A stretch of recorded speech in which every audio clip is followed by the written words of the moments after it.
Good day. My name is Francois Mandiambira. I am going to be chairing this presentation on network attacks that was done by Group 2 as part of our group assignment for ethical hacking and digital forensics. We have 12 group members, and each one will be expected to say something throughout the presentation. Each portion of the presentation will be given 4 minutes, and I will be running a timer. When the 4 minutes is up, I will interrupt the member and move on to the next group. The first group to present will be on checksums, and Tafaz Wamwirimi will start. Thank you, Chair.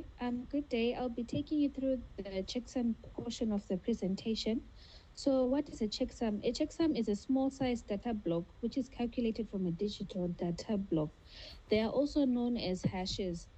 The checksum value is presented as a unique string which consists of integers and letters which vary from bit length of 32 bits to 256 bits in size. The purpose of a checksum is to ensure that there is data integrity when files are being transferred across a network and no errors have occurred during the replication process. So as you can see in the diagrams on your bottom left, what happens during the checksum process, checksum generation process, is that we have an input value or an input file that is pushed onto a checksum function. This checksum function runs that file and adds additional bit length values, and the output is generated as a checksum value. You can see on the bottom right is a sample of a checksum value of a file, a CSV file. You may proceed to the next slide, ma'am. So on the next slide is just highlighting what I have previously mentioned before, the process of the checksum. So what happens when a file is received by the receiver? They also run the same hash function to check the checksum value of the file that has been received. The whole purpose of a checksum is to ensure there is data integrity. So if the two checksum values match from both the sender and the receiver end, this will mean that the file is valid and no errors have occurred. But if the checksum value is different from this on the receiver end, is different from the source end, this means that the file would have been intercepted and modification of the file contents would have been made.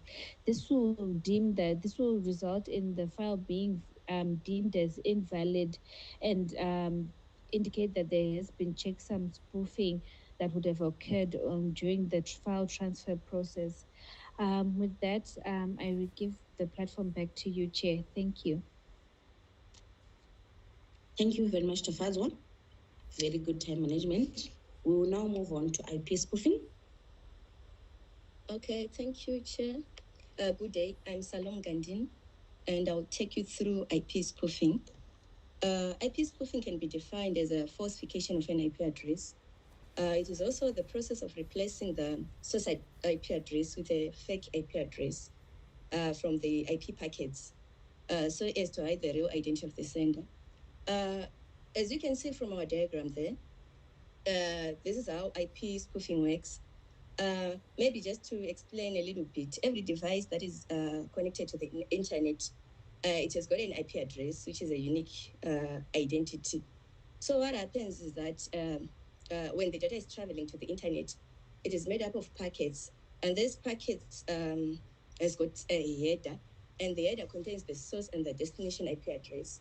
So in IP spoofing, the attacker replaces the packet header source and with a fake IP address. For example, in our diagram, we can see that we had 3 devices. We had an attacker, trusted host, and the victim. So what happened is there was a 3-way handshake where the trusted host had communicated to the victim, but during the communication, we see that the attacker intercepted and replaced its real IP address 1.1.1.1 with the IP address from the trusted host. So basically, that's how IP spoofing works. Over to you, Tawanda. Next slide. Okay, many thanks, Salom. Next slide, Madam Chair. Many thanks to Salom. Dangers of being a victim of IP spoofing is that data can be lost and used for malicious purposes. When IP spoofing attacks, it can flood and shut down your servers. But let me move on to the types of IP spoofing attacks. We do have the blind, non-blind spoofing, and on non-blind spoofing, in this type of attack, the attacker resides on the same subnet as his or her intended target, and the attacker is aware of the sequence of the packets. Hence, that's the reason why we call it the non-blind spoofing. Then we also move to denial of service attack, which is more of a distributed denial of service attack, when the attacker uses an army of a group of hacked machines to attack a specific target or a targeted server. We also have what we call the man-in-the-middle attack. And in the same process, you also notice that we've got legitimate and illegitimate users of IP spoofing. From the legitimate side, you'll find that organization, they might want to use it to strengthen their security systems or to strengthen their network systems. Whereas, when they'll be doing what we call the pen testing, but whereas the illegitimate use of it, this is when people or hackers, they'll try to infect computers and networks with malware by fooling us to think that the traffic is coming from the trusted source. And also, like what I've alluded to, those two dangers, a hacker can also use IP spoofing to intercept and monitor communications. And some of them, they use it for malicious purposes and the fraud activities. They can also flood and crash victim senders by sending millions of requests with a spoofed address. But let me also be quick to move on to the methods of preventing our IP spoofing attacks. You notice that the use of antiviruses and other security softwares can be also used.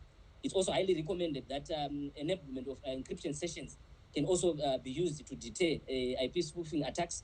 And also access control list is highly recommended. Filtering is also recommended, as well as setting up firewalls to protect our networks from these spoofers. Lastly, I will talk of authentication based on key exchange, which is widely used on the internet in protocols such as TSL, TLS, or SSH. Thank you, Madam Chair. Over to you. Thank you, Tawanda. I will again remind members to take note of our timing, 4 minutes per area. We now move on to port scanning, and the next pair, please take it away. Thank you, Chair. My name is Tavonga Chivingi, and I will be taking you through port scanning. So we'll start by the definition and the uses. So port scan, this is merely a technique often used by hackers to identify weak points on a network. Cyber criminals use port scan attack to identify server security vulnerabilities and the existence of security system. The next definition will be that of a port. So a port is merely a point on a computer where information exchanged between multiple programs and internet to devices occurs. There are multiple techniques that can be used in port scanning, and these entail the ping scans, vanilla scans, SYN scans, XMAS, and FIN scans, FTP, bounce scan, and sweep scans. So we have detailed more information on these techniques on port scanning in our Word presentation. Over to you, Taso Mundo, completing the presentation. Thank you, Chair. Thank you, Audrey. I will continue on port scanning. I will present on how to prevent port scan attacks, as well as giving examples of defense mechanism. So on preventing port scan attacks, preventing a port scan attack is reliant on having effective updated threats intelligence that is in line with evolving threat landscape. So as a preventive measure, businesses should have a strong security software, port scanning tools to test their systems from hackers, and security alerts that monitor ports and prevent malicious actors from reaching their network. Then I'll also give examples of port scan attacks defense mechanism. So the first one we have, they should have a strong firewall that can prevent unauthorized access into a business private network. The second one is TCP wrappers, which enable administrators to have the flexibility to allow or restrict access to servers based on IP addresses as well as domain names. The third one is uncover network holes, where corporates can use a port scanner to determine whether more ports are open than what is required. Next slide, Chair. On this slide, I will just illustrate how port scan works using a three-way handshake, as once mentioned by Salom in her presentation. This time, I will just explain it in the context of port scanning. So we have the first diagram, which shows a client. The first arrow, the client sent a synchronization message to the target. Then the target will respond by acknowledging that it's open and ready to communicate. Then the client will acknowledge. Then the communication starts. So if this three-way handshake completes, it means that the port is open. Then on the second diagram, the client sends a synchronization message to the server. Then if the server replies RST, then the client knows that there are no open ports on the target. Then so it will show that the port is closed and no communication can take place. So that's it about port scanning. Back to you, Chair. Thank you very much, Tasso. We'll now hand over to Tobias Ngoshi to start on DNS spoofing. Okay, thank you, Chair. My name is Tobias Ngoshi. Let me take you through the DNS spoofing. So DNS stands for the domain name system, and this is a system that assigns names assigns IP addresses to names. So what this system does is that we don't have to type in an of a site or for a computer when you want to access it, but we actually type in the name. For example, we can use Microsoft.com. We just type in the Microsoft.com, and then the DNS system then assigns that IP address to it, and then we can access that system. So these are if they are the site that we want to access. So for example, the hacker would trick the browser into assigning the domain name that the victim wants to access the IP address that he currently resides with, so that when the victim then enters the domain name that you want to access, the hacker will then just send the IP address for themselves, so that they can then access another malicious site, which is not the official site he needs to access. So now this attack would mean that the hacker can now access both information, one that is being sent by the site to the victim, and the victim to the site. So he can then play a main in the middle process. In the process, he can also then put worms and viruses, so that it can give him long-term access. There are tools that can be used for this to take place. We have e.t.c in Kali, and we also have DNS spoofing that you can use to undertake this attack. So we can move on to the next slide, Chair. So there are ways for you to prevent this. Since we know of the weaknesses of the DNS system, which is an unencrypted protocol, we can use the DNS SSEC protocol, which is designed to secure your by providing you with additional verification. So this system is the protocol that creates a unique site, what we call cryptographic signature, stored as your DNS records. So every time you then access this this protocol, it then verifies the IP addresses and gives an error when it is not the correct site. So for now, this is not a foolproof proof, as the hacker can still search and can still hear the information or the traffic that is flowing through. And also the hacker can also access the records of this encrypted protocol. So the only way to then protect yourself is to use VPN sites and to connect to a trusted network. This is the presentation for DNS spoofing. Back to you, Chair. Thank you very much, Tobias. We will now move on to ARP spoofing or ARP poisoning, and we'll start the presentation with Rosina Jani. Thank you very much, Francois.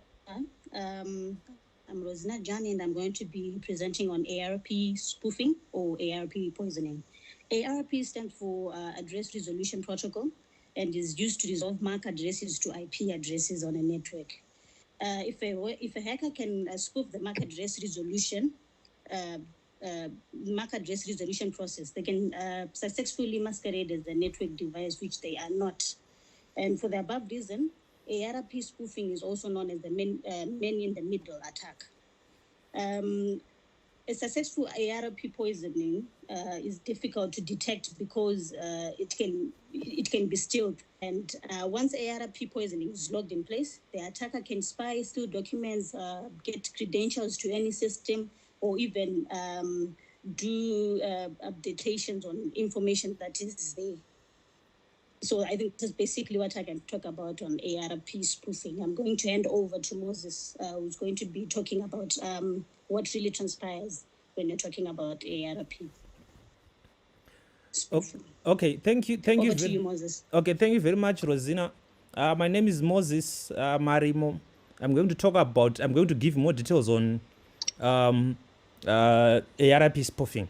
So the diagram that we are seeing is a representation of a local area network that has not been poisoned. So this is a simplistic view of what happens when a user on a network is connecting to the internet.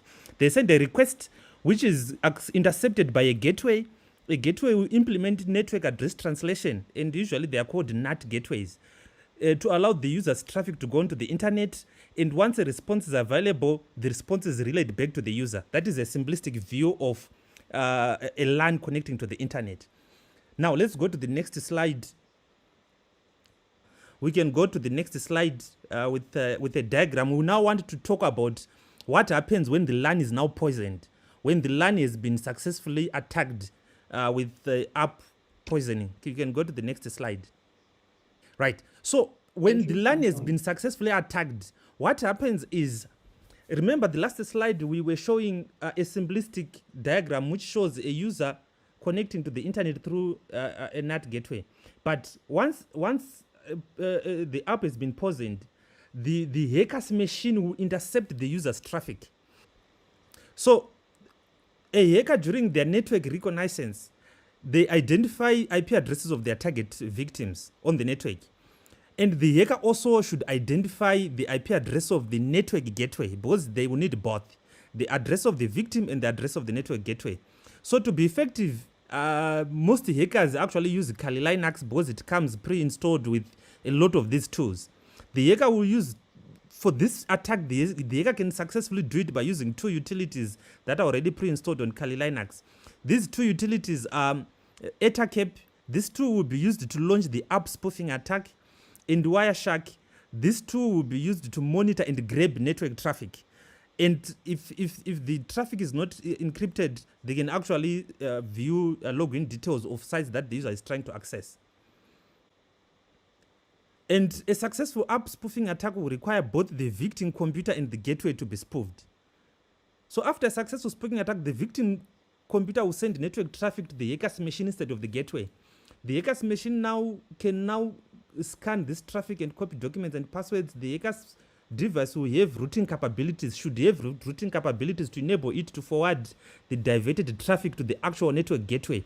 This will make the attack a stealth attack because the user has no idea, because their network is functioning as normal. the network gateway app cache is also poisoned, so that when it receives the response from the internet, it will forward this response to the hacker's machine. Now, there are ways to prevent app spoofing, and Rosina Jan will just briefly talk about those ways. Thank you very much, Moses, for carefully explaining about the ARP spoofing attack. So the prevention methods that we can use to avoid ARP spoofing on our networks, hackers use predictable steps to take over a LAN and spoof our network devices. So web traffic should always be encrypted before. Another point for another way to prevent ARP spoofing would be web traffic should always be encrypted before transmission using SSL certificates, which is a secure socket layer. That way, if we have encryption is the best weapon if applied consistently for full protection. If a hacker gains access into the system and gets only garbled text with no decode key, the damage is limited on our networks and on any organization system. Then another point that another way we can use to prevent ARP spoofing or poisoning is the use of static ARP to prevent the spoofing. Static ARP creates fixed entries in the ARP cache. These fixed entries cannot be overwritten by the ARP spoofing attack. Another point that we can use, another way we can use to prevent ARP spoofing would be regular monitoring of the ARP traffic to check for any mapping inconsistencies. And one other way of preventing ARP spoofing would be organizations can authorize an injection of falsified ARP packets onto the network as an ethical way to carry out a spoofing attack, to assist them to identify weak points and weak points in our network, in our business networks or business systems, so that we can easily remediate them quickly. I think that is all we have for ARP spoofing. You can go to the next slide. Over to you, Chair. Thank you very much, Moses and Rosina. That was very much thorough. We will now hand over to Chaoma to take over on TCP and IP suite.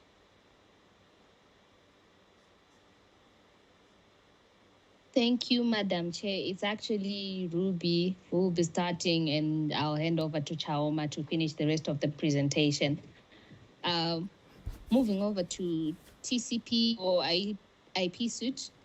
This basically stands for Transmission Control Protocol or Internet Protocol, which is a suite of communication protocols used to interconnect network devices on the internet or in a private computer network, which is an intranet or extranet.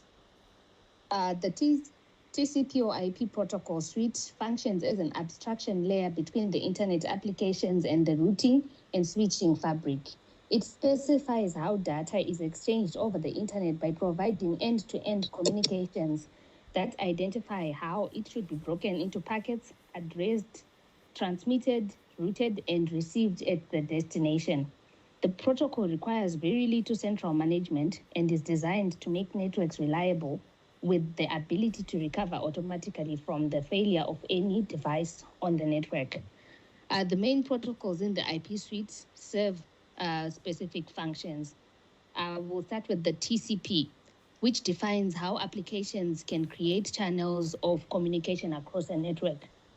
It also manages how messages are assembled into smaller packets before they are transmitted over the internet, and they are then transmitted over the internet and reassembled in the right order at the destination address.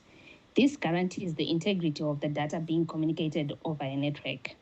Moving on to the IP, it defines how the address and routes each packet to make sure it reaches the right destination. Each gateway computer on the network checks this IP address to determine where to forward the message. A subnet mask. This is a logical subdivision of an IP network, which tells a computer or other network device what portion of the IP address is used to represent the network and what part is used to represent hosts or other computers on the network. computers that belong to the same subnet are addressed with an identical, most significant bit group in their IP addresses. And last but not least, the network address translation, also known as the NAT, which is the visualization of the IP addresses. This is a process that enables one unique IP address to represent an entire group of computers. In NAT, a network device, often a router or NAT firewall, assigns a computer or computers inside a private network a public address. With this, I will hand over to my colleague Anesu to further unpack more characteristics of a TCP or IP suite. Thank you. Thank you, Chair. You can move to the next slide. My name is Chahoma. I'm going to be looking at the advantages and the disadvantages of the TCP IP protocol suite. So the first advantage is that it is an industry standard model. This is an advantage because it can be effectively deployed in practical networking problems. Another advantage is that it is interoperable. And what this means is that it allows cross-platform communications among heterogeneous networks. Another advantage is that it is an open protocol suite. And this is also an advantage because it is not owned by any particular institute and so can be used by any individual or organization. Another advantage is that it is a scalable client-server architecture. And what this means is that it allows networks to be added without disrupting the current services. The last advantage is that it assigns an IP address to each computer network. This is also an advantage because it makes each device to be identifiable over the network, and it also assigns each site a domain name, which provides a name and address resolution services. We now go to the disadvantages of the TCP IP model. So the first disadvantage is that it is not generic in nature. What this means is that when it fails to represent any protocol stack other than the TCP IP suite, for example, it is noted that it cannot describe the Bluetooth connection. Another disadvantage is that it does not clearly separate services, interfaces, and protocols. What this means is that the data link layer should concern with the transmission of frames, and on the other hand, the physical layer should lay down the physical characteristics of transmission, and a proper model should segregate the two layers. The final disadvantage is that it does not distinguish between the data link layer and the physical layer, which have different functionalities. We move on to the TCP IP model, which is the 5 layers, and Ruby will take you through. Over to you, Chair. Yes, I will take you through the 5 layers of the TCP IP model. Okay, so the top layer, or layer 5, is called the application layer, and this is where most transmission control protocol or internet protocol applications live. The software you generate for your end application will typically interact with some of these applications. And the most commonly used TCP application is HTTP, which is Hypertext Transport Protocol, which is used for surfing the internet. And it provides applications with standardized data exchange. The other layer is the transport layer, which creates virtual transfer control protocol or user datagram protocol connections between network bots. This layer sends and receives data to and from the applications running on its host. The transport layer assigns port numbers to the processes running in applications on the host and adds a TCP or UDP header to the messages received from the applications detailing the source and destination port numbers. The network layer, this is useful when transmitting data.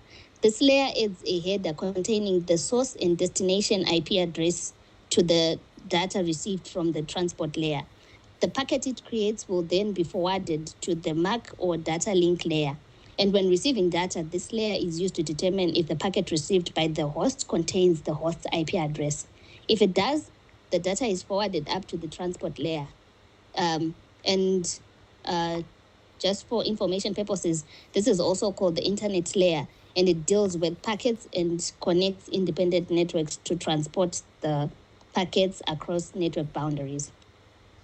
The link layer uses a media access controller to generate frames that will be transmitted. As the name suggests, the media access controller controls the physical transmission media.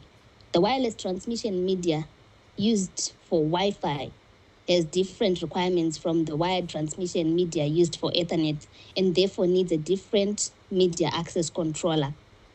The upper layer software is not aware of or affected by the physical interface, and it is also known as the network's interface layer or data link layer. Then finally, the physical layer, this sends and receives signal on the physical wire or antenna to transmit the bits found in frames. With this, we come to the end of our presentation. Thank you, Chair. Thank you very much, Robin. I would like to take the time to thank all the members who presented in this presentation. For more in-depth information, you have to refer to the Word document that will be submitted together with this presentation. Thank you very much, and have a wonderful day.